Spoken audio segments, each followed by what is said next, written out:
I started training planche on December 1st, and this is how my planche looked like. Yep.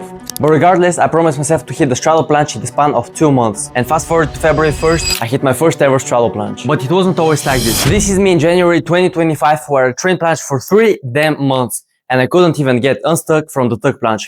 All because I wasn't aware of one fundamental principle behind calisthenics skills. And not to brag, but after starting to train with it instead of against it, I made the kind of progress that other athletes take 2 or 3 times longer, even if they had a stronger advanced planche. And I did that while working for 12 hours a day, balancing full-time school and my business. And this isn't a basic YouTube tutorial like the thousands showing you some random planche progressions. This is a full planche blueprint where I'm going to uncover the actual science behind unlocking the planche, the 3 main pillars I implemented into my training, and at the end I'll show you the programming that got me these results in planche. If you've been struggling to progress with the planche and you can't watch a 10-minute video explaining how you can do it, there's nothing I can do to help you. So this video is for those who genuinely want it. Science behind the planche. Planche isn't about more strength. Yes, I've said it. That's why you see powerlifters who can fucking shoulder press 150 kg, but they can't even fathom doing a straddle planche, let alone a full planche. And there's one reason to that, and it's not strength. It's neural adaptation. The idea is that the main driver of skills, especially the planche, is your nervous system. Not strength, not tendon strength, but your nervous system. And before you click off the video thinking, who the fuck does this guy think he is? This is also backed up by research. Muscle size and muscular strength don't directly equal skill progress, and you can see it for yourself. So how do you actually force your nervous system to adapt to the planche? Pillar number 1, simplicity is key. Stop doing some fancy shit, stop wasting your time on extra progressions, and actually be specific with your workouts.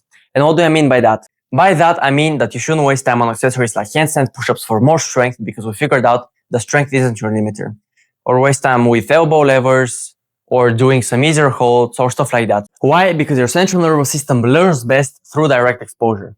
Not by accessories, but if you actually frequently expose your body, so your central nervous system, to those skills, so you can actually learn the pattern of the skill and can replicate it with ease. Most of you most likely are a tuck planche or advanced tuck planche, so 80% of your energy should go into those holds or attempting the next progression. However, if the other 20% are wrong, the first 80% don't even matter, which leads us to connecting movements. When you're doing planche, you may find that very often you have some weak links. So those are your weak areas during the planche. So where your planche falls apart, whether it's your core, protraction, or any stuff like that. And so only doing holds won't fix that. So you need the connecting movements. So one of the most crucial mistakes are, for example, leaning too forward, losing the protraction, or collapsing into your shoulders.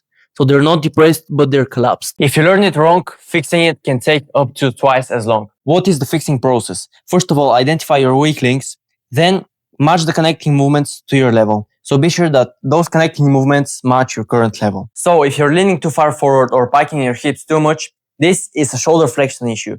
So you should either regress progression or focus on the planche leans. If your scapula is falling into retraction instead of protraction, one of the best exercises is doing pseudo planche push-ups.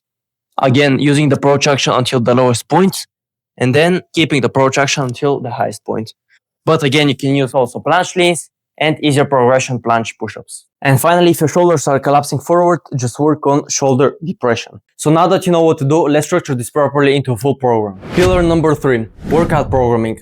First of all, I have to introduce you into 2 methods of training: intensity and volume. Ignore one and that will equal stagnation. Intensity, in simple words, is basically the exact way to train for neural adaptation, because your nervous system needs intense holds done as frequently as possible.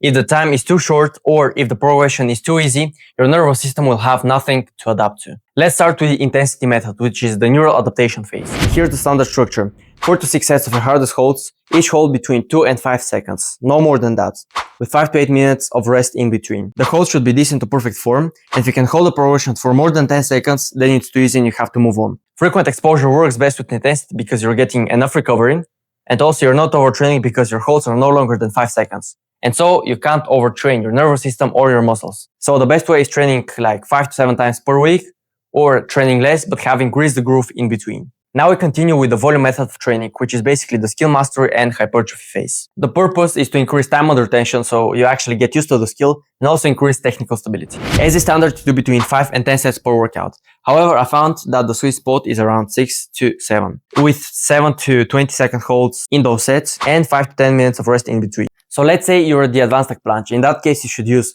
longer advanced holds. So in that case, you should be extending your legs a little bit less so you can have longer holds.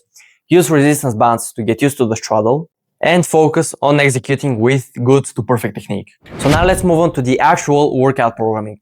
So for intensity, as a standard, you should have between 3 and 4 priority holds. So for example, the advanced tuck, and then you should have between 1 and 2 linking movements. Doing more than 4, 5, or even maximum 6 sets per workout during intensity won't lead to any gains because more doesn't equal better. So during my intensity phase with the planche, I was having 5 workouts per week and 1 grease the groove on my rest day, where I trained the front lever.